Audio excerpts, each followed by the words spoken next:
RNE Audio. Descarga la app y disfruta de los programas de RNE y nuestros podcasts originales. Mario Vargas Llosa, buenas tardes, gracias por atendernos al Ojo Crítico y a los oyentes de Radio Nacional. Buenas tardes, encantado de estar con ustedes. Usted leyó Los Miserables cuando tenía 14 años, estaba además interno en ese colegio militar que tanto le marcó, Leoncio Prado de Lima, donde luego ambientaría su novela La ciudad y los perros. ¿Qué impacto le causó a aquel adolescente la lectura de la novela de Víctor Hugo? Fue una tremenda impresión. Creo que la lectura de Los Miserables fue una de las impresiones más fuertes, más ricas que he tenido como lector. Tanto que durante muchos años no quise volver a leer esta novela porque temía que se me fuera a desmoronar esa imagen mítica que me había hecho de la novela de Víctor Hugo. Hasta el año 1983, en que la releí con motivo de una nueva traducción que se hizo aquí en España de la novela, para la que me habían pedido un prólogo. Fue una impresión muy distinta porque yo tenía la idea de que era un libro de aventuras para jóvenes, para niños, y en realidad descubrí que no era solo eso, sino también una novela compleja, profunda, sobre temas muy ambiciosos. Y de esa segunda lectura pues tomé muchas notas de lo que resultaría años después este ensayo que acabo de publicar. A los 14 años, don Mario, usted no lo podía saber, pero después sostiene, lo dice en este ensayo, que Los Miserables es la última gran novela clásica y que Madame Bovary, a la que también ha dedicado un ensayo, sería la primera moderna, a pesar de que Flaubert la publicó 6 años antes de que apareciera la de Víctor Hugo. ¿Por qué abren y cierran un ciclo estas dos novelas? Bueno, si hay que fijar una, digamos, demarcación entre la novela clásica y la novela moderna, a mí me parece que Madame Bovary y Los Miserables pueden cumplir esa función, aunque es verdad que la novela de Flaubert apareció unos años antes, porque creo que la novela clásica pues tiene unos códigos, un sistema de construcción, por ejemplo, en lo que se refiere al narrador de la historia, que la novela clásica suele ser una figura muy visible, una figura incluso intrusa, que se interpone constantemente entre los personajes y el lector para pontificar, para dar su propia interpretación de lo que está contando, algo a lo que el lector contemporáneo no está acostumbrado. Más bien en las novelas modernas, el narrador tiene que estar profundamente implicado en la historia o ser invisible, pero ese narrador intruso, ególatra, que personifica a la figura del ser supremo, es prototípica de la novela clásica, ¿no? Yo creo que con Los Miserables en cierta forma se cierra esta tradición y se cierra espléndidamente, ¿no? Con una novela inmensamente ambiciosa, pero para la cual el lector contemporáneo tiene que reacomodarse, exactamente como para leer El Quijote o para leer las novelas de Dickens, que están construidas con esos códigos que ya no son los de la novela moderna. En cambio, cuando lee a Madame Bovary, se siente tan cómodo, tan familiarizado como leyendo una novela de nuestros días, porque yo creo que en cierta forma Flaubert con Madame Bovary sentó las bases de lo que sería la técnica de la novela moderna. Usted ha escrito otros ensayos literarios, entre otros uno sobre Flaubert y Madame Bovary, como acaba de citar, que se titulaba La orgía perpetua, y también sobre García Márquez, Historia de un deicidio. Los que le atacan por sus posturas políticas, que son muchos y que cuestionan su narrativa, son una minoría, pero todos coinciden en que es un excelente crítico literario. ¿Qué importancia le concede usted a ese género? Bueno, a mí me gusta mucho la crítica literaria. No la crítica erudita, filológica, centrada exclusivamente en el lenguaje, la crítica, diremos, académica, aunque sé que es indispensable, sobre todo para leer a los clásicos. Los críticos académicos pues son fundamentales porque le dan a uno un instrumental sin el cual no podría realmente aprovechar a cabalidad una gran obra clásica. La crítica que a mí me seduce, me apasiona y la que trato de hacer es una crítica más libre, es una crítica que pone una dosis fuerte de imaginación, de creatividad en el análisis de una obra literaria y que no tiene pretensiones de científica, que está cargada de subjetividad y que en un cierto modo representa también una forma de ficción, ¿no? Ese es el tipo de crítica que a mí me apasiona, lo que T.S. Eliot llamaba la crítica del practicante, la crítica que hace desde su propio oficio, desde su propia experiencia de creador, un poeta, un novelista, un artista, ¿no? Creo que dentro de ese género más o menos se sitúan estos ensayos críticos que yo he hecho, ¿no? En La tentación de lo imposible, Mario Vargas Llosa hace una disección de los personajes que desfilan por Los Miserables, incluido ese narrador omnisciente, los personajes, el personaje colectivo, y dice algo que puede parecer paradójico, pero que no lo es, que nuestros abuelos, cuando leían Los Miserables, se emocionaban y lloraban ante la humanidad de esos personajes, pero lo que llama la atención de ellos es precisamente el carácter ideal, el hecho de que no parezcan humanos. Bueno, son personajes construidos de acuerdo a la sensibilidad romántica. Y a los románticos no les gustaban tanto los tipos humanos como los arquetipos, esas figuras absolutamente rectilíneas de una pieza que encarnaban, más que seres humanos, categorías, el justo, el santo, el malvado, el héroe, figuras que eran emblemáticas y que precisamente por serlo carecían de esa humanidad que es inseparable de una cierta mediocridad, de una cierta ambigüedad, es decir, lo que la literatura moderna, contemporánea, trata a toda costa de reflejar. Los románticos no trataban de reflejar ese aspecto de lo humano, al contrario, prescindían de él y lo que mostraban era el aspecto extremo, sublimado hasta la irrealidad. Pero para ellos eso era la humanidad que hubieran querido tener, y por eso cuando nosotros leemos Los Miserables, hoy en día, pues nos encontramos que esos personajes están tan lejos, tan distantes de lo que somos, ¿no? Lo cual, sin embargo, no le resta credibilidad y fuerza persuasiva a la novela de Víctor Hugo. Todo lo contrario, yo creo que una vez que el lector moderno se aclimata a esos códigos, a esas técnicas, muy rápidamente se deja arrastrar por esa fuerza seductora, por esa energía con que está construida esta historia, ¿no? Precisamente en el epígrafe de Los Miserables, Víctor Hugo dice que el propósito de la novela era denunciar las injusticias sociales y ayudar a remediarlas, ¿no?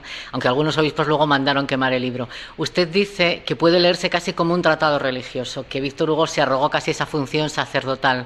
¿Nos podría explicar un poco ese aspecto? Bueno, cuando retomó el manuscrito que había empezado 20 y tantos años antes Víctor Hugo, lo retomó en el exilio, en una isla del Canal de la Mancha, donde pasó 19 años. Él se había cargado de preocupaciones religiosas, teológicas, y eso se volcó en esta novela.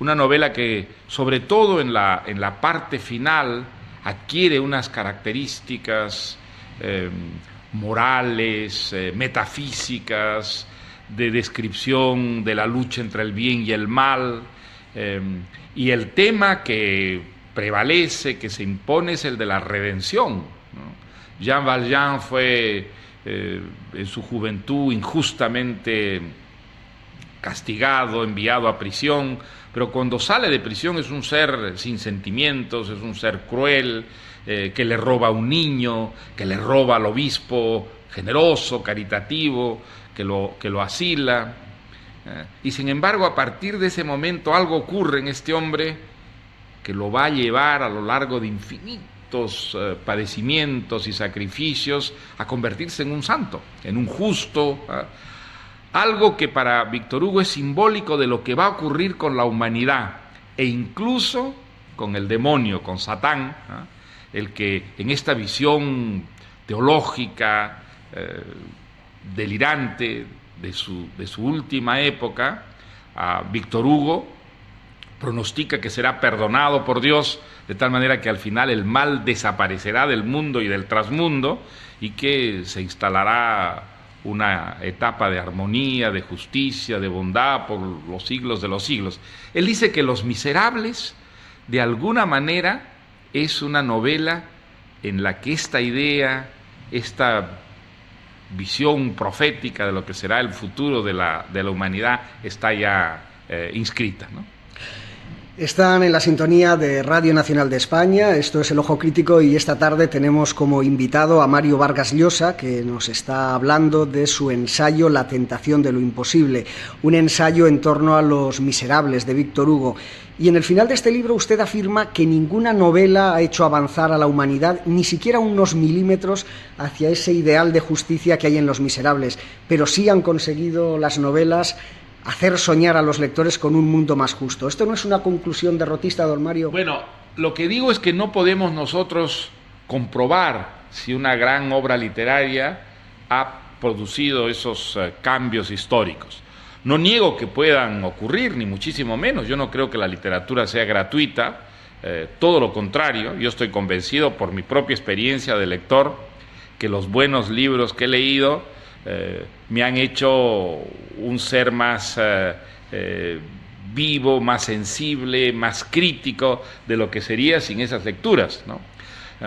Pero lo que digo es que eso no se puede demostrar. No se puede demostrar que un libro como El Quijote o las obras de Shakespeare o Los Miserables, la gran literatura, haya provocado realmente esos cambios históricos a los que aspiran muchas veces los escritores con las obras que escriben. Lo que sí, indudablemente, los lectores de esas obras no han quedado, digamos, sin vivir un efecto, aunque ese efecto no lo podamos nosotros cuantificar, medir, como se mide un experimento científico, ¿no?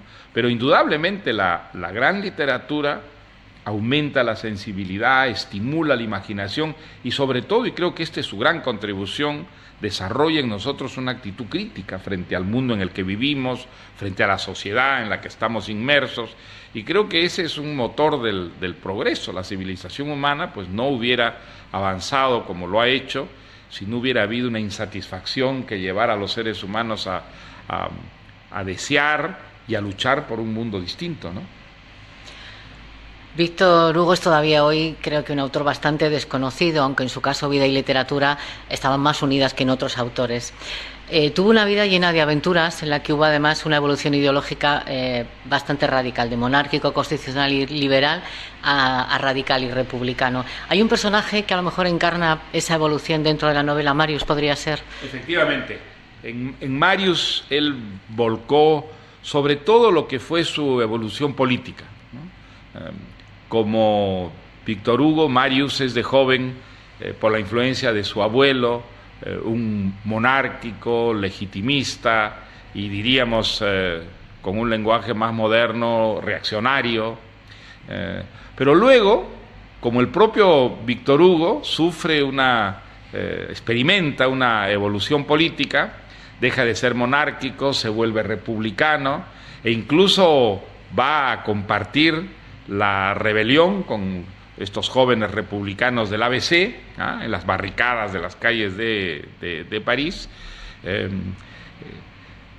Y Víctor Hugo pues siguió una evolución parecida, fue republicano y al final de sus días incluso socialista, con ribetes un poco anarquistas, cuando el levantamiento de la Comuna, ¿no? Esa experiencia política él la volcó sobre todo en el personaje de Marius, sí.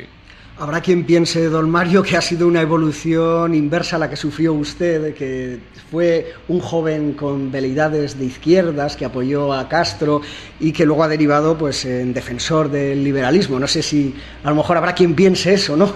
Bueno, que fue una evolución inversa a la suya. Esa es una evolución bastante exacta. En mi caso, yo comencé como muchos jóvenes de mi generación, convencido de que el socialismo, incluso en su versión marxista, era el camino de la justicia, del progreso, pero luego la experiencia histórica me mostró que eso era un error, que la lucha por la justicia no pasaba por el comunismo, que el comunismo había creado sociedades cerradas, había hecho desaparecer la libertad, había creado campos de concentración y había reemplazado las injusticias burguesas por unas injusticias en muchos casos aún peores, ¿no? Y eso me llevó a reivindicar la democracia, los valores de la cultura de la libertad y a defender, bueno, la democracia liberal, que con todos sus defectos, que desde luego son numerosos, ha hecho progresar más, ¿no? La sociedad, la justicia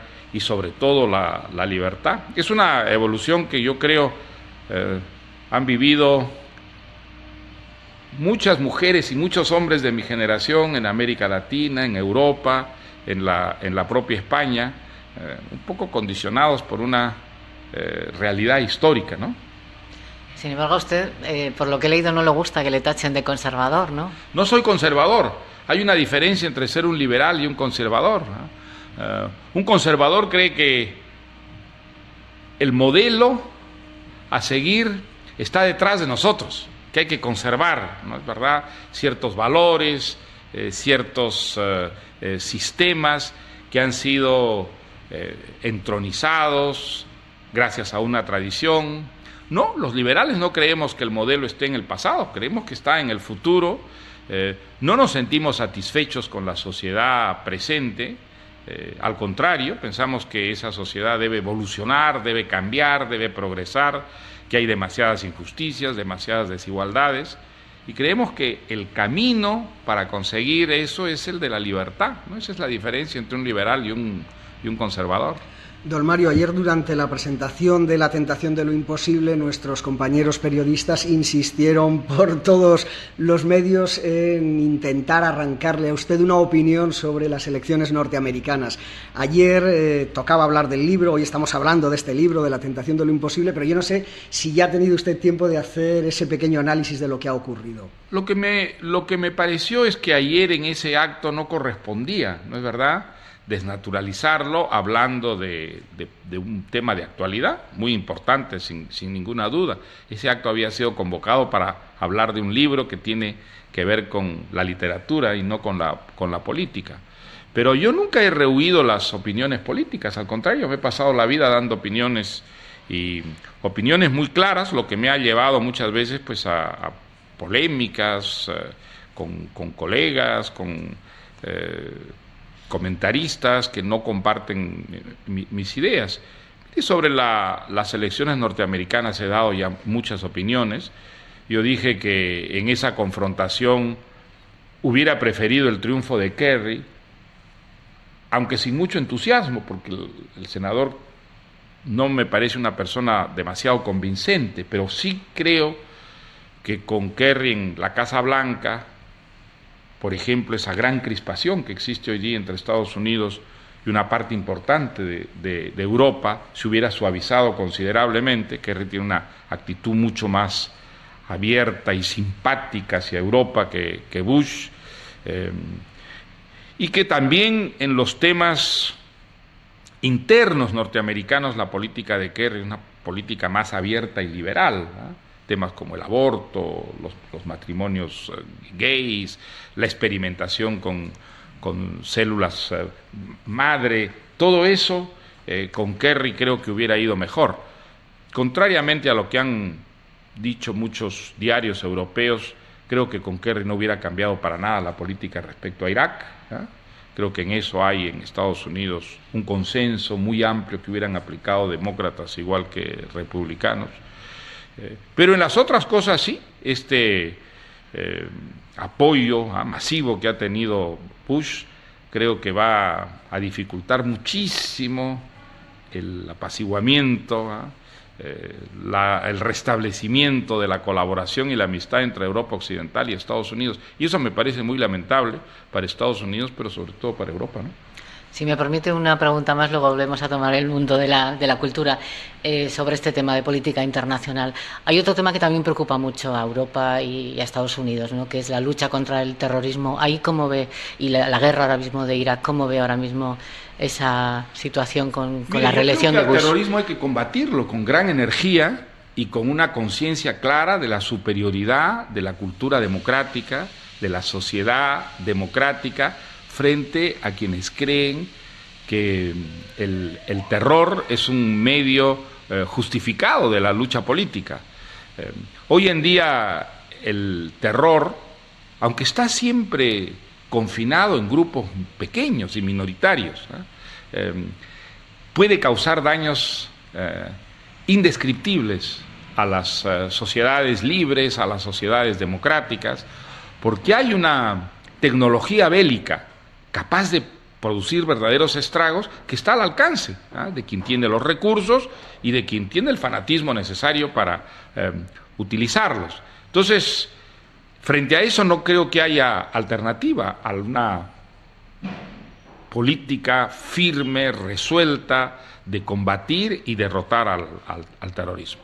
Y en esto creo que es fundamental que haya una colaboración muy estrecha en quienes están amenazados, que son todas las sociedades democráticas. Hay quienes piensan que en una actitud apaciguadora, de diálogo, se puede ir disminuyendo la amenaza terrorista. Desde luego yo no lo creo. Yo creo que frente al fanatismo esa actitud es inmediatamente interpretada como una rendición, como una muestra de debilidad, y eso no defiende a una sociedad, sino que al contrario, la hace más vulnerable y una presa más fácil, ¿no es verdad?, de las amenazas. Don Mario, ¿fueron malinterpretadas sus palabras en el Instituto Cervantes de Berlín en esa defensa de José María Aznar? No creo que hayan sido malinterpretadas. Yo creo que Aznar ha sido un magnífico presidente de gobierno, que los 8 años de Aznar han significado para España un extraordinario desarrollo económico, una consolidación de las instituciones democráticas. Creo que uno de los grandes méritos de Aznar es haber llevado justamente a un sector de la derecha española que era poco democrático, poco familiarizado, ¿no es verdad?, con la cultura democrática, a aceptar la democracia, a vivir la democracia y a actuar dentro de las reglas democráticas. Hay muchos aspectos de la política de José María Aznar con los que yo no coincido, me siento incluso algo distante de ellos, pero haciendo el balance creo que la gestión de José María Aznar ha sido una gestión enormemente positiva para España y que, como suele ocurrir en la política, pues eso hoy día no se ve y en muchos sentidos creo que se ha cometido una gran injusticia atacándolo, satanizándolo, como si él realmente fuera responsable de la catástrofe esta apocalíptica que el terrorismo causó el 11 de marzo. Esas fueron mis palabras en Berlín, y quienes las han reproducido pues han dicho la verdad, ¿no? Casi lo que choca es que, bueno, o como es usted muy franco cuando se expresa, defiende de la misma forma a Aznar que a Felipe González, si no estoy equivocada, ¿no? A Felipe González por haber aproximado, digamos, la izquierda al centro, y a Aznar por aproximar la derecha también al centro, ¿no? Mire, yo creo que el gran mérito de Felipe González fue haber llevado el socialismo, que cuando él asume la dirección del Partido Socialista era un movimiento pequeño y muy sesgado hacia la izquierda, hacia el centro político, y haber modernizado el socialismo español y justamente haber hecho entender a ese sector radical que el camino del socialismo era la democracia, eran las instituciones democráticas. Bueno, pues yo creo que a pesar de estar tan alejados uno del otro y ser adversarios políticos tan enconados, ellos desde sus respectivas posiciones han contribuido extraordinariamente a que España hoy día sea una democracia moderna y funcional, empujando hacia el centro a esos dos extremos enemigos, esos extremos cuya enemistad ha causado tantos estragos en el pasado en la historia española, ¿no? Esta tarde en El Ojo Crítico, aquí en Radio Nacional de España, tenemos como invitado a Mario Vargas Llosa. Estamos hablando de su libro La tentación de lo imposible, un ensayo literario sobre Los Miserables de Víctor Hugo. Pero hay que hablar de otro libro suyo que va a ser llevado al cine. Acaba de regresar don Mario de Santo Domingo, donde ha asistido a algunas jornadas de rodaje de La Fiesta del Chivo. ¿Qué impresión le ha causado esta película, que además va a dirigir un director peruano con el que le unen lazos familiares a usted? Efectivamente, Lucho Llosa. Pues mire, ha sido una experiencia, bueno, bastante conmovedora, porque es como ver salir de una novela, ¿no?, convertidos en figuras de carne y hueso a unos personajes que hasta entonces solo existían de una manera figurada, a base de palabras. Asistí, bueno, a pocas escenas, pero las que vi, sobre todo un baile en el Palacio Nacional ofrecido por Trujillo en los años de esplendor de su régimen, me conmovió mucho, porque estaba muy bien hecha, dicho sea de paso, la reconstrucción de la época. Estaba todo el mal gusto de Trujillo allí convertidos en decorados. De casi todos los dictadores. Sí, el mal gusto es una de las características de los dictadores, de derecha o de izquierda. Quizá por la ostentación, ¿no? Sí, la ostentación, un exhibicionismo pretencioso, y al mismo tiempo había ahí en esa escena un pequeño diálogo y un pequeño episodio en el que Urania Cabral, que es una de las heroínas de mi novela, pues niña, es sacada a bailar por Ramfis Trujillo, el hijo del dictador, ante el terror de su padre, del padre de Urania, que conoce la fama de Ramfis Trujillo. Un episodio muy pequeño, pero que tenía una gran fuerza visual. Así que sí, espero que la película culmine y llegue al público más o menos con el mismo espíritu con el que está escrita la novela sobre Trujillo, ¿no? Eso le quería preguntar, porque aunque es consciente, igual que en sus libros, que una vez que el autor lo escribe pertenece a los lectores, en la película también entiende que pertenece al director, y que, bueno, pero sí le preocupaba un poco que fuera fiel al texto, ¿no?, a ese espíritu de crítica. Eso es. Sí, yo creo que ese tipo de fidelidad sí tiene derecho a reclamarla un autor, pero al mismo tiempo aceptando que el cine es un lenguaje distinto al de la literatura, y que un director pues tiene el derecho de hacer modificaciones, de adaptar el texto a un lenguaje que es completamente diferente, y también a un formato que no es nunca el de una novela. Una película es algo que está mucho más ceñido, concentrado que una novela. Así que no, yo no he intervenido para nada en el guión, y he dejado total libertad a Lucho Llosa. Ahora, Lucho Llosa conoce muy bien la obra, y estoy seguro que va a tratar de preservar por lo menos el espíritu de la Fiesta del Chivo, ¿no? Y como dice Mario Vargas Llosa, dice que el arte tiene que cuestionar el poder o cuestionar las certezas. Esto usted lo aplica a la literatura, pero en el caso del cine también nos valdría, ¿no? Yo creo que sí, aunque creo que los cineastas la tienen mucho más difícil, ¿no? Ese cuestionamiento en la literatura yo creo que se lleva a cabo con mucho más facilidad, porque el escritor está mucho menos dependiente de factores extraliterarios, como es el caso de los cineastas, ¿no? Los cineastas dependen de un presupuesto, dependen de unos productores, dependen de una tecnología que inevitablemente ejercen una cierta influencia, una cierta presión, que inevitablemente recorta, coacta, y en algunos casos llega hasta anular completamente la libertad del creador, ¿no? Me va a permitir que cambiemos de tema. Ha estado también participando, tiene una actividad increíble a esos 68 años. Excesiva, yo me lo digo todos los días. Que sí. Tiene. Ha participado en esas jornadas sobre la ciudad ideal. Es usted una persona muy cosmopolita, ha vivido, entre otras ciudades, en Madrid, en París, en Londres. Defiende como arquitecto, coincide casi en la defensa de esa ciudad ideal, habitable y más humana, casi con el británico Norman Foster, ¿no? Una ciudad en la que tendrían que desaparecer de alguna forma varios miles de coches o millones de coches, ¿no? Tendrían que dejar. ¿Cómo sería esa ciudad ideal? Que se acercara más al hombre, ¿no? Bueno, diré para comenzar que yo soy un ser urbano, ¿eh? Yo realmente donde me siento en mi medio natural es en la ciudad.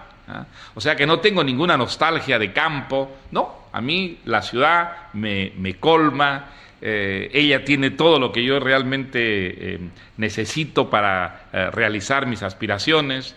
Ahora, es muy importante que la ciudad de todas maneras permita la existencia de un espacio donde existe lo privado, ¿no? Donde uno puede replegarse y tener una soledad, una disponibilidad que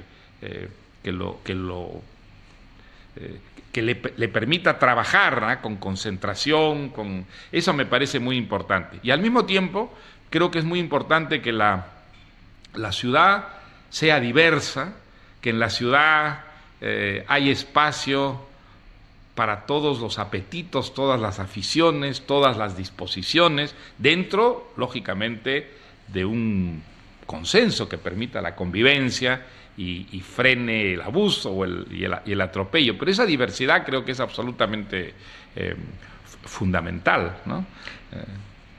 No, y sabemos que 3 ciudades son las protagonistas o los escenarios de la nueva novela que está preparando Mario Vargas Llosa. Van a ser Londres, Lima, París, ciudades en las que ha vivido y que algunos, pues esta pista que usted ha dado, les ha llevado a pensar que quizá tenga tintes autobiográficos. No sé qué nos puede adelantar de esa novela. Yo creo que toda novela tiene siempre una raíz autobiográfica, y esta la tendrá también.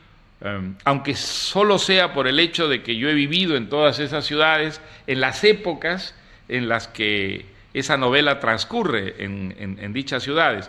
Pero en lo demás, no, en lo más personal, no, conscientemente no, esas historias no tienen directamente que ver con mi propia memoria, aunque nunca se sabe, ¿no? Hay un cuento de Borges en que un pintor pinta algo que cree que es un cuadro abstracto, y luego cuando lo termina de pronto descubre, asombrado, que esa figura que él creía no figurativa, en realidad muestra su cara. Así que creo que esas sorpresas se llevan también los escritores cuando escriben creyendo inventar, y al final descubren que la memoria ha estado alimentando esa invención. Le voy a preguntar también por el tercer Congreso de la Lengua. Sé que no va a poder estar en Rosario. Desgraciadamente no voy a poder asistir. Va a estar en París porque lo hacen doctor honoris causa, uno de esos muchísimos doctorados que tiene. Pero bueno, el lema de esta edición es la diversidad cultural en la globalización. Usted siempre ha defendido como casi el mejor patrimonio, el mayor patrimonio del español, precisamente la diversidad, ¿no? Así es. Que nos dijera algo a ese respecto. Yo creo que es justamente una de las riquezas de nuestra lengua, lo diversa que es, lo extendida que está, la cantidad de afluentes que tiene, ¿no es verdad? Ese rico tronco, ese río ancho que es el español. Es un español al que enriquecen pues por lo menos 20 países y comunidades importantes, numerosas, en países donde la lengua principal no es el español. Creo que esa diversidad es nuestra mejor riqueza, porque es una diversidad que no amenaza la unidad de la lengua. Ese denominador común se mantiene, está muy reforzado, sobre todo en esta era de la globalización, de las comunicaciones audiovisuales, pero esos matices diferenciales que proceden de sociedades que están repartidas por el planeta, pues le dan constantemente al español una actualidad y una universalidad que yo creo garantizan su futuro como una de las lenguas importantes para la humanidad de los siglos venideros. Diversidad cultural que no hay que confundir con la excepción cultural, que Mario Vargas Llosa ya se ha manifestado muchas veces en contra de ella. Don Mario, muchas gracias por haber estado esta tarde con los oyentes del Ojo Crítico, por habernos recibido aquí en su domicilio de Madrid para hablar de este último ensayo literario suyo, La tentación de lo imposible, publicado por Alfaguara, un ensayo sobre Los Miserables, pero como han podido comprobar los oyentes, hemos hablado también de muchos otros temas. Gracias y buenas tardes. Nada, muchas gracias a todos ustedes también.